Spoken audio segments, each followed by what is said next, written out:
outline yang kita bahas di sini adalah yang pertama, sama seperti Dr. Aladin tadi, proses terjadinya kehamilan alamiah, tapi saya lebih ringkas mungkin. Itu pasti paham dulu, karena itu kunci awal untuk bisa memahami permasalahan infertilitas. Kedua, kira-kira apa sih penyebab sulit hamil atau infertilitas? Dan bagaimana saya mesti memilih program hamil yang tepat untuk saya? Ada 3 macam jenis program hamil: cycle tracking, inseminasi, dan bayi tabung. Dan 4, bagaimana sih angka keberhasilan dari program hamil tersebut? Ya, slide. Nah, ini organ reproduksi wanita tadi sudah dijelaskan dengan sangat baik sekali oleh Dr. Aladin. Ada rahim atau uterus, ada tuba fallopiae, ada indung telur atau ovarium. Nah, ini ya secara umum ya. Ini ada 3 komponen ya dari organ reproduksi wanita. Yang pertama adalah rahim, yang kedua adalah saluran tuba atau saluran telur, dan yang ketiga adalah indung telur. Jadi kita harus melakukan penilaian atau evaluasi terhadap ketiga jenis ini: rahim, saluran tuba, dan indung telur atau ovarium. Slide. Dan proses terjadi kehamilan alamiah, maka untuk terjadinya kehamilan alamiah tersebut ada beberapa kondisi yang mesti terjadi, yang harus terjadi gitu. Dimana ada saja satu yang tidak terjadi dari hal-hal di bawah tersebut ini, maka itu tidak akan terjadi kehamilan gitu. Yang pertama adalah syarat terjadinya kehamilan tersebut, siklus haidnya mesti berovulasi. Yang dikatakan berovulasi itu adalah dimana dalam satu siklus haid, si wanita tersebut harus mampu memproduksi 1 sel telur matang. Bayangkan kalau siklus haidnya tidak berovulasi, berarti tidak ada produksi sel telur matang dalam siklus haid tersebut. Ya gimana bisa hamil gitu. Maka syarat pertamanya adalah maka siklus haidnya mesti berovulasi dulu atau memproduksi sel telur matang. Yang jadi pertanyaan berikutnya adalah bagaimana kita bisa menentukan apakah siklus haid wanita tersebut berovulasi atau tidak berovulasi. Sebenarnya itu bisa kita lihat dari siklus haidnya atau regularitas daripada siklus haidnya. Kalau siklus haidnya itu normal, rentangnya lebih kurang 24 sampai dengan 35 hari periode siklus haidnya, maka itu dapat kita katakan siklus haidnya teratur. Di mana 90% siklus haid yang teratur itu berovulasi. Ada sekitar 10%-an lah yang siklus haidnya teratur tapi tidak berovulasi. Tapi lebih kurang 90% berovulasi. Tetapi bagi wanita-wanita yang siklus haidnya tidak teratur, kurang dari 24 hari atau lebih dari 35 hari, itu lebih dari 90% dipastikan itu siklusnya tidak berovulasi atau tidak memproduksi sel telur matang. Yang kedua adalah saluran tubanya harus lancar. Karena saluran tuba adalah merupakan tempat pertemuan antara sperma dengan sel telur. Kalau lokasi pertemuan ini tersumbat atau mengalami infeksi seperti hidrosalping, salpingitis, atau adanya blok atau sumbatan, tentu sperma dengan sel telur tidak bisa bertemu. Maka ini harus lancar dulu. Maka untuk mengetahui pemeriksaan saluran tuba ini dengan pemeriksaan HSG seperti yang tadi sudah diterangkan oleh Dr. Aladin. Dan yang ketiga adalah sperma harus bisa mencapai saluran tuba dan harus bisa membuahi sel telur. Jadi bukan hanya harus bisa mencapai saluran tuba, tapi sperma juga harus memiliki kemampuan untuk menembus sel telur yang disebut dengan kapasitasi. Maka ini kita nilai dengan melakukan pemeriksaan analisis sperma. Dan yang keempat adalah, kalaupun terjadi pembuahan antara sel telur dengan sperma, maka embrio yang masuk ke dalam rongga rahim harus memiliki kemampuan untuk menempel di dinding rahim. Kalau embrio kualitasnya jelek, tidak mampu menempel di dinding rahim, ya tidak terjadi juga kehamilan. Maka embrio harus memiliki kemampuan untuk menempel di dinding rahim. Setelah dia menempel, rahim pun harus memiliki kemampuan juga untuk mempertahankan kehamilan tersebut sampai dengan cukup bulan dan melahirkan bayi yang sehat. Ya, slide. Kemudian bagaimana kita bisa mengetahui itu semua? Pertanyaan-pertanyaan tersebut yang sebetulnya yang beberapa petunjuk sederhana di sini saya coba share. Kita pertama lakukan USG transvaginal pada haid hari kedua atau hari ketiga. Pada haid hari kedua, hari ketiga kita lakukan USG transvaginal, maka kita sudah dapat data. Data yang kita dapatkan di sana adalah kita bisa mengetahui bagaimana anatomi rahim dan anatomi dari indung telurnya atau ovariumnya. Yang kedua, dengan menghitung jumlah sel telur antral, kita juga sudah bisa memprediksi atau memperkirakan cadangan ovarium dari wanita tersebut. Jadi, satu kali USG saja haid hari kedua atau hari ketiga, kita dapat 2 informasi. Anatomi rahim dan anatomi indung telur, apakah normal atau ada gangguan. Yang kedua, kita mengetahui jumlah sel telur atau cadangan ovariumnya. Yang kedua adalah kita lakukan USG transvaginal pada haid hari ke-12. Maka informasi yang kita dapatkan pada USG pada hari ke-12, kita mengetahui keadaan endometrium. Apakah endometriumnya sehat atau memang ada gangguan seperti adanya polip atau mioma uteri submukosa. Penting artinya endometrium ini karena endometrium merupakan tempat embrio menempel. Berhasil pun terbentuknya sel telurnya bagus, spermanya bagus, terjadi pembuahan, terbentuk embrio. Tapi kalau endometriumnya nggak bagus, maka embrionya juga tidak bisa menempel. Kalau tidak bisa menempel, otomatis embrionya akan keluar bersama dengan darah haid, sehingga tidak terjadi kehamilan. Yang ketiga adalah kita bisa lakukan HSG pada haid hari ke-9, hari ke-10, atau hari ke-11. Ini fungsinya untuk mengetahui saluran tubanya lancar atau tersumbat. Dan yang keempat adalah kita bisa melakukan pemeriksaan kadar progesteron atau kita lakukan USG transvaginal pada haid hari ke-21. Sehingga pada haid hari ke-21 ini, kalau kadar progesteronnya lebih dari 10 nanogram per mililiter, berarti siklus haidnya berovulasi. Ya, atau pada saat hari ke-21 kita lakukan USG, kita menemukan adanya gambaran seperti corpus luteum atau bekas cangkang ovulasi. Maka kita bisa memperkirakan bahwa wanita tersebut siklus haidnya berovulasi. Dan yang terakhir, yang kelima adalah analisa sperma. Analisa sperma secara umum ada dua yang kita nilai. Yang pertama adalah kuantitasnya, jumlahnya, dan kedua adalah kualitasnya. Kualitas kita nilai paling tidak dari dua hal, itu dari segi motilitas, gerakannya, kedua dari segi morfologi atau bentuknya. Ya, slide. Jadi minimal ada 3 modalitas pemeriksaan investigasi dasar infertilitas yang harus dilakukan sebelum kita memulai program hamil. Pertama adalah USG transvaginal untuk mengetahui anatomi organ kandungan dalam. Kita bisa mengetahui bagaimana keadaan uterus dan indung telur. Yang kedua adalah HSG untuk menilai patensi tuba. Dan yang ketiga adalah analisa sperma untuk menilai jumlah dan kualitas sperma. Slide. Jadi, terus yang kedua, topik yang kedua adalah penyebab sulit hamil atau infertilitas. Secara umum tadi sudah dijelaskan juga oleh Dr. Aladin. Ada faktornya bisa female faktor wanita, penyebabnya. Kedua bisa faktor pria. Dan yang ketiga adalah kombinasi pria dan wanita. Justru kebanyakan adalah faktor yang ketiga ini, faktor kombinasi pria dan wanita. Tidak ada gunanya saling menyalahkan. Tidak ada gunanya saling menuduh, salah di wanita, salah di pria. Yang penting bagi kita adalah mencari solusi dari permasalahan infertilitas ini, bukanlah mencari siapa yang salah gitu. Ya, slide. Maka faktor wanita, apa saja kemungkinan faktor wanita yang bisa menyebabkan infertilitas?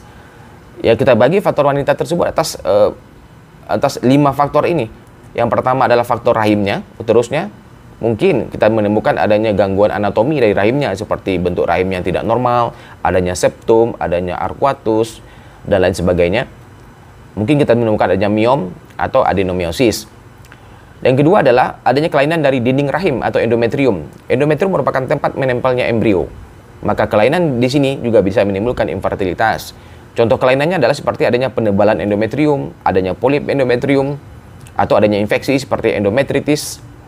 Dan yang ketiga adalah kelainan dari indung telurnya atau ovariumnya. Kita tahu ovarium adalah organ yang memproduksi sel telur matang. Nah, kelainan pada ovarium tersebut bisa karena PCOS atau gambaran ovarium polikistik, bisa karena kista ataupun tumor lainnya, atau karena cadangan telurnya sudah menurun. Seperti ada riwayat operasi sebelumnya, riwayat pernah mengalami radiasi atau mengkonsumsi obat-obatan kemoterapi dan lain sebagainya. Dan jangan dilupakan juga perlengketan. Perlengketan pada ovarium itu juga bisa menimbulkan infertilitas. Sehingga kenapa bisa menimbulkan infertilitas? Karena kalau jarak antara ovarium dengan tubanya berjauhan, maka setiap sel telur matang yang diproduksi oleh ovarium tidak bisa ditangkap oleh saluran tubanya. Sehingga hal sederhana seperti ini saja sudah bisa menimbulkan infertilitas. Keempat, kelainan tuba. Kelainan tuba bisa berupa infeksi atau pembengkakan yang disebut dengan hidrosalping atau penyumbatan, infeksi tuba, ataupun perlengketan. Dan yang kelima adalah faktor-faktor lainnya dari yang bisa menimbulkan infertilitas, seperti pada wanita, ada beberapa wanita tertentu yang memiliki antibodi anti-sperma, di mana setiap sperma suami yang masuk ke dalam organ reproduksinya itu diserang oleh antibodinya, sehingga tidak pernah terjadi kehamilan. Pada keadaan adanya antibodi anti-sperma ini, mungkin salah satu-satunya solusinya adalah dengan melakukan program hamil bayi tabung. Karena kalau wanita tersebut memiliki antibodi, maka sperma tidak bisa mendekati sel telur. Kemudian infeksi fungal, keputihan, dan lain sebagainya. Sedangkan faktor pria atau faktor suami bisa kita kategorikan. Yang pertama mungkin kegagalan ereksi kegagalan penetrasi ataupun kegagalan ejakulasi. Saya punya ada 3-4 pasien yang mengalami kegagalan untuk penetrasi sehingga 1,5 tahun sudah menikah tapi istrinya masih perawan. Atau masalah lain seperti adanya vaginismus di mana istrinya menolak untuk melakukan hubungan suami istri karena adanya trauma atau rasa nyeri yang berlebihan. Maka ini juga bisa menimbulkan infertilitas. Kedua adalah gangguan dari segi jumlah sperma, kuantitasnya. Dan ketiga adalah gangguan dari kualitas sperma yang kita nilai dari motilitas atau pergerakan. Yang kedua adalah dari segi bentuk spermanya, morfologinya. Slide. Pemilihan program hamil yang tepat. Nah, yang ketiga adalah bagaimana kita memilih program hamil yang tepat. Yang pertama, program hamil itu ada yang disebut dengan cycle tracking. Ini yaitu adalah cycle tracking ini adalah kita melakukan hubungan suami istri yang terjadwal. Tetapi cycle tracking ini tidak bisa juga tanpa bantuan dokter gitu, karena menentukan ovulasi itu adalah kata kuncinya dari cycle tracking ini. Kenapa penting sekali kita mengetahui pastinya kapan terjadinya ovulasi? Sel telur yang diovulasikan oleh indung telur itu hanya memiliki waktu 24 jam saja. Kalau tidak ada sperma yang mendekati sel telur dalam waktu 24 jam pasca ovulasi, maka hilang sudah kesempatan untuk hamil pada periode haid tersebut. Jadi kita hanya punya waktu 24 jam dalam satu siklus haid sel telur tersebut untuk dibuahi. Maka sangat penting artinya adalah mengetahui kapan persisnya ovulasi. Dan kapan kita melakukan cycle tracking ini? Biasanya kita lakukan pada pasangan-pasangan yang baru menikah lah. Ya lebih kurang baru menikah 6 bulan, 7 bulan, 8 bulan. Atau usia istrinya masih muda di bawah 35 tahun. Dan hasil pemeriksaan USG transvaginal dan pemeriksaan HSG kita temukan rahimnya normal, indung telurnya normal, dan saluran tubanya juga normal. Pemeriksaan analisa sperma juga menunjukkan hasil yang normal. Dan di sini suami istri juga sudah melakukan hubungan suami istri secara normal juga 2-3 kali seminggu misalnya. Maka di sini kita bisa membantu pasangan tersebut untuk melakukan cycle tracking. Itu dengan cara kita lakukan induksi ovulasi. Begitu sel telurnya matang kita dapatkan, maka kita lakukan trigger dengan hormon HCG untuk memecahkan sel telurnya, dan kemudian kita suruh dia melakukan hubungan suami istri secara terjadwal. Slide. Seperti ini. Nah, ini caranya. Cukup kita mengkonsumsi obat-obatan saja, obat-obatan golongan clomiphene atau golongan aromatase inhibitor, letrozol. Obatnya minum haid kedua sampai dengan haid ke-6 ya selama 5 hari. Dan kemudian kita USG lagi pada hari ke-12 apakah sel telurnya sudah matang apa belum. Kalau sudah matang ya kita triggering dengan hormon HCG, disuntik ya, di tempat praktek aja atau suntik. Maka nanti suami istrinya kita suruh hubungan seksual secara 3 hari berturut-turut 24 jam pasca triggering. Kemudian kita tunggu 2 minggu kemudian kita cek manutesnya jika haidnya terlambat. Nah, sederhana caranya, hanya butuh kunjungan ke dokter 2 kali saja, haid kedua dan haid ke-12. Kemudian kita menggunakan obat-obatan minum selama 5 hari mulai haid kedua, dan kita butuh triggering 1 kali suntik saja dengan hormon agar. Kenapa penting adanya triggering ini dengan hormon HCG ini? Agar ovulasinya bisa kita prediksi. Karena ovulasi sangat sulit kita memprediksi secara presisi, secara tepat gitu. Dengan bantuan hormon HCG, maka itu sudah diteliti orang, pasca disuntikan tuh 36 jam kemudian terjadi ovulasi. Sehingga waktu ovulasi kita bisa tentukan, oh ini ovulasi 36 jam lagi, maka 1 hari sebelum dan 1 hari sesudah disuruh hubungan suami istri. Tapi kalau tidak kita triggering dengan hormon HCG, maka sulit kita menentukan kapan persisnya ovulasi. Sementara kita tahu waktu ovulasi sangat penting, karena sel telur tersebut pasca ovulasi hanya membuka dirinya 24 jam saja untuk dibuahi. Lewat dari 24 jam, hilang sudah kesempatannya untuk hamil pada saat itu. Slide. Kemudian yang kedua adalah inseminasi intrauterin. Inseminasi intrauterin juga kita lakukan pada kasus-kasus di mana si wanita tersebut cadangan telurnya masih normal atau sedikit menurun lah. Ya, seperti usia di atas 35 tahun atau ada riwayat operasi sebelumnya. Kemudian kita lakukan pemeriksaan HSG, kedua tubanya paten, normal, tidak ada sumbatan. Dan kita lakukan pemeriksaan analisis sperma, jumlah dan kualitas spermanya ya kalaupun jelek tapi nggak terlalu jelek lah. Ya, tidak sampai gangguan yang berat, tidak severe OAT misalnya, tidak terlalu jelek. Kemudian juga tidak ada antibodi anti sperma. Nah, tujuan inseminasi ini adalah kita membantu mengantarkan sperma motil atau sperma aktif langsung ke puncak rahim sehingga dekat ke arah tuba. Jadi kita membypass perjalanan sperma. Jadi sperma nggak perlu capek-capek dulu atau tidak mengalami kematian dulu di vagina. Kita langsung membypass, memotong perjalanan sperma langsung ke puncak rahim sehingga langsung ke saluran tuba. Itulah manfaatnya inseminasi. Ada 3 saya lihat manfaat inseminasi. Yang pertama kita memastikan terjadinya ovulasi, dan kita tahu persis kapan terjadinya ovulasi. Yang kedua, kita melakukan preparasi sperma. Sperma yang kita masukin ke rahim betul-betul sperma yang aktif, sperma yang bagus, sperma yang geraknya kencang. Dan ketiga, kita bantu membypass perjalanan sperma. Langsung kita hantarkan dengan menggunakan kateter langsung ke puncak rahimnya, sehingga sperma langsung masuk ke saluran tuba, menemui sel telur yang sudah dilepaskan melalui proses ovulasi. Ya, slide. Nah, caranya bagaimana? Sama seperti tracking tadi, mirip juga. Kita menggunakan obat-obatan juga. Kita lakukan induksi stimulasi. Kita mulai pada haid hari kedua, selama 5 hari minum obat. Setelah 5 hari minum obat, kita USG lagi hari ke-7. Kita lihat kalau telurnya tumbuh dengan baik, maka kita lanjutkan dengan menggunakan obat-obatan injeksi selama 3 hari, 3 kali berturut-turut kita suntik. Target kita adalah sampai telurnya matang. Telur matang adalah diameternya lebih kurang 18 sampai dengan 20 mm. Setelah telurnya matang, maka kita triggering ovulasinya dengan menggunakan hormon HCG rekombinan. Seperti tadi juga kita suntikan hormon Ovidrel misalnya, hormon HCG rekombinan ini, maka kita pastikan 36 jam kemudian pasca triggering itu akan terjadi ovulasi. Sehingga 36 jam pasca triggering, kita ambil sperma suami, kita lakukan washing sperma, spermanya kita kumpulin yang bagus-bagus, sperma motilnya, dimasukkan dalam kateter insem, kemudian kita transfer ke dalam rahim, ke puncak rahim. Kemudian setelah itu kita berikan hormon progesteron. Tujuannya adalah untuk mendukung fase luteal, untuk menyiapkan dinding rahimnya agar siap menerima embrio kalau terjadi kehamilan. Kemudian kita cek planotes 2 minggu pasca insem untuk melihat hasil pekerjaan kita, apakah sudah terjadi kehamilan atau terjadi kegagalan. Ya, slide. Nah, yang ketiga adalah program hamil bayi tabung. Program hamil bayi tabung, kapan kita lakukan itu? Kalau kita menemukan pasangan suami istri di mana yang istrinya cadangan telurnya sudah sangat menurun. Ya, pada saat cadangan telur sudah sangat menurun, kalau kita lakukan program tracking cycle inseminasi itu wasting time, buang-buang waktu gitu. Kita berpacu dengan waktu karena cadangan telur ini menurun seiring dengan bertambahnya usia wanita. Pada keadaan-keadaan bagaimana saja cadangan telur yang sudah menurun ini? Contohnya pada usia yang sudah sangat tua, misalnya di atas 35 tahun atau di atas 40 tahun, riwayat operasi sebelumnya, pernah terkena kista, kemudian pernah kemoterapi, pernah radiasi, ya, itu semuanya bisa menyebabkan penurunan cadangan telur.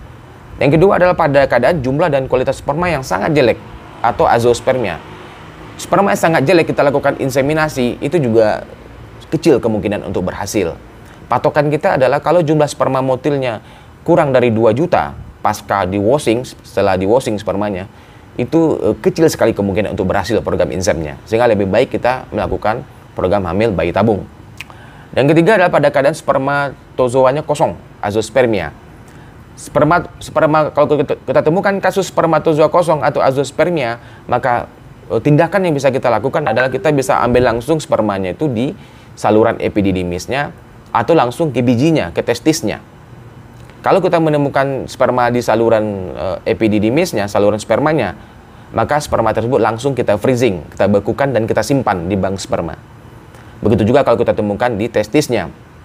Tetapi kalau kita sudah melakukan pengambilan di epididymisnya, tidak kita temukan juga spermanya, kita ambil lagi di testisnya, tidak kita temukan sperma juga, itu artinya memang ada gangguan produksi sperma dari testisnya. Maka dalam keadaan demikian memang tidak ada lagi jalan keluar yang bisa kita tempuh, kecuali adopsi anak.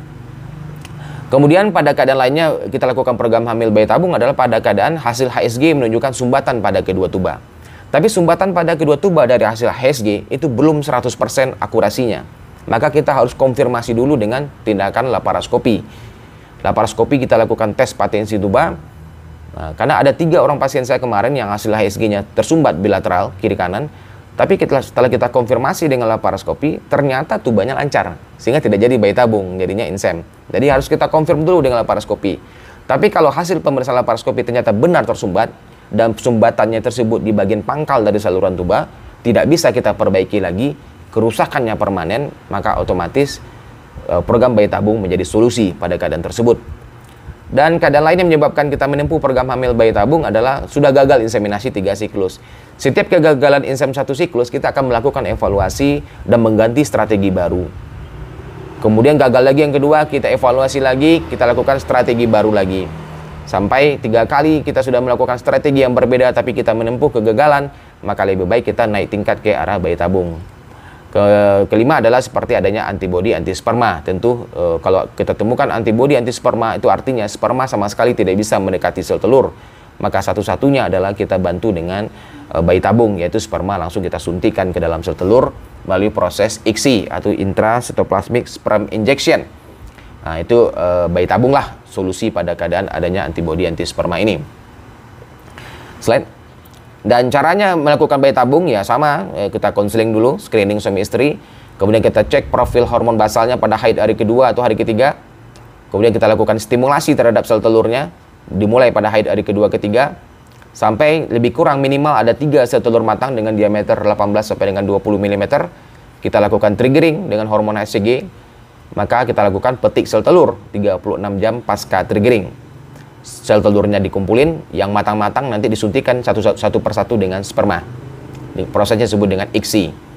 Kemudian kita kultur embrio yang terbentuk sampai dengan usia D3 sampai atau usia D5. Kemudian kita lakukan transfer embrio ke dalam rahim, dan kemudian kita cek hasil program ini lebih kurang 2 minggu pasca transfer embrio dengan memeriksa kadar hormon hamilnya, hormon beta HCG-nya. Kalau kadar hormon beta HCG-nya tinggi, lebih dari 50, maka kita katakan wanita tersebut berhasil hamil dengan program hamil bayi tabung. Ya, slide. Jadi bagaimana angka keberhasilan program hamil ini? Jadi kalau kita bicara mengenai angka-angka keberhasilan program hamil ini, itu tergantung kondisi klinis masing-masing pasiennya gitu. Bagaimana keadaan rahimnya, keadaan endometriumnya, umur istrinya, umur suaminya, keadaan spermanya, kualitas sel telurnya, kualitas embrionya, dan pemilihan waktu transfer yang tepat di masa jendela implantasi dan lain sebagainya. Tapi terlalu kita bergantung pada terhadap angka-angka itu tidak baik juga gitu. Karena tidak bisa kita generalisasi angka keberhasilan itu untuk semua pasangan suami istri yang menempuh program hamil. Karena itu banyak sekali faktor yang mempengaruhinya. Ya, jadi ini hanyalah sekedar angka saja, tapi secara statistik ya tracking cycle ya lebih kurang 20 sampai dengan 30%, inseminasi sekitar 30%, bayi tabung sekitar 40 sampai 50%. Tapi angka ini janganlah melemahkan semangat kita untuk menempuh program hamil. Karena banyak pengalaman kita dalam menangani pasangan-pasangan suami istri ini ya, yang kita prediksi akan sulit untuk hamil malah terjadi kehamilan gitu. Dan sebaliknya yang kita prediksi akan mudah terjadi kehamilan ternyata sulit sekali gitu. Jadi yang penting adalah lakukan ikhtiar yang benar, usaha yang benar, di tempat yang benar, dengan dokter yang benar, dengan prosedur yang benar. Maka kalau itu semua sudah dilakukan, nanti tinggal berdoa, mudah-mudahan semua keinginan Bapak Ibu, pasangan suami istri yang mendambakan buah hati bisa dikabulkan oleh Allah Subhanahu wa taala.